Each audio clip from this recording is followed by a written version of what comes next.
Hi, Ray Moses here. I'm over visiting my sister in Porlock, England, which is southwest England in Somerset County. I'm going to show you some of these several hundred-year-old chestnut trees right here behind me. So this big giant tree here is what they call sweet chestnut. It's Castanea sativa, I believe. There's several of them here off in the woods.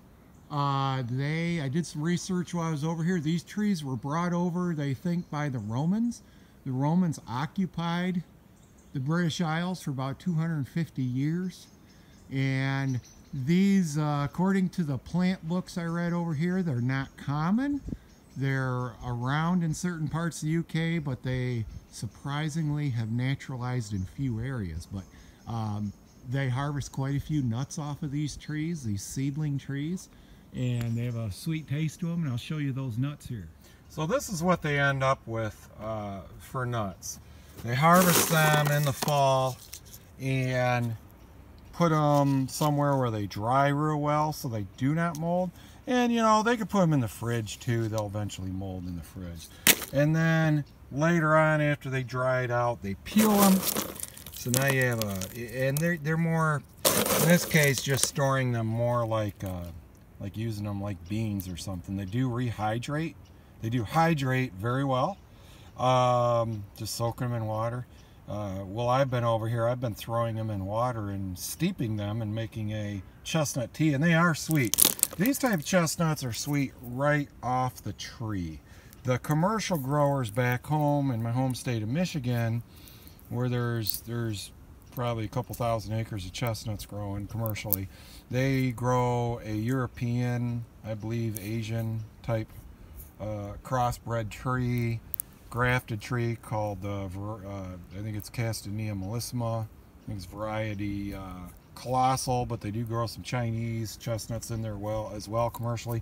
They take those nuts, they're a large, very consistent, high quality nut, but those they do cold storage, and the curing process creates flavor. Where these wild chestnuts, non-improved species, are less consistent, most likely in production, because they're not a grafted tree, but they are sweet right off the tree. And I believe that is similar to what the American chestnuts were, because if you read historic accounts of that, they transported those across the country like seeds. So I think they probably dried them, and then you can just store them and use them. I know they use them in a variety of dishes over here, casseroles, meatloaves, you name it. But the usage, once they get dry like this, is more along the lines of a bean or a potato.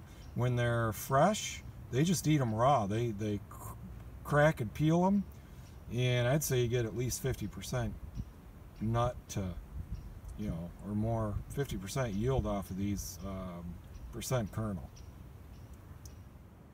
Okay, well, thank you for viewing my little essay here on chestnuts. It was kind of neat to see naturally growing chestnuts that are producing an actual nut crop, because there's not many spots in the United States that you really can see this.